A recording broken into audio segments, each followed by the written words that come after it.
যেমন trans fat avoid করা, ডুবো তেলে ভাজা জিনিস অ্যাভয়েড করা। এটা বাসায় প্রেশার থাকে, হ্যাঁ এটা কিনলা না, জেলাপি আনলা না, বুন্দিয়া আনলা না, ইফতার হলো কি করে, এই প্রেশারটা থাকে। তো আমি আপাতত বলছি যে 30 দিনের মধ্যে যে কোনো 2 দিন সিলেক্ট করতে পারবো, আর বাকি এটা বন্ধ।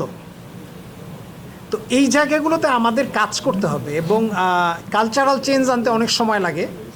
আমরা অনেক সিভিলাইজেশনের কথা জানি, আজকাল খুব আলোচনা হচ্ছে যে Arabian civilization, Persian civilization, Egyptian civilization, Greece, অনেক সিভিলাইজেশনের অস্তিত্ব নাই, কিন্তু এটা চেঞ্জ হয়। কিন্তু তাদের সেই জায়গাটায় আমাদের ফিরে যেতে আমাদের নিরাপদ খাদ্যের একটা সংস্কৃতি তুলে ধরতে হবে।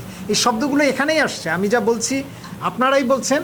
আমরা এই সাংস্কৃতিক পরিবর্তনের জন্য আমাদের মাইন্ডসেট চেঞ্জ করতে হবে, আমাদের বাজার করার সংস্কৃতি চেঞ্জ করতে হবে, এবং আমরা অনেকেই ভুলে যাই যে আমাদের বাজার করাটাও একটা দায়িত্ব, এবং সেখান থেকে শুরু করতে হবে, টেবিল পর্যন্ত নিয়ে যেতে হবে। ধন্যবাদ সকলকে।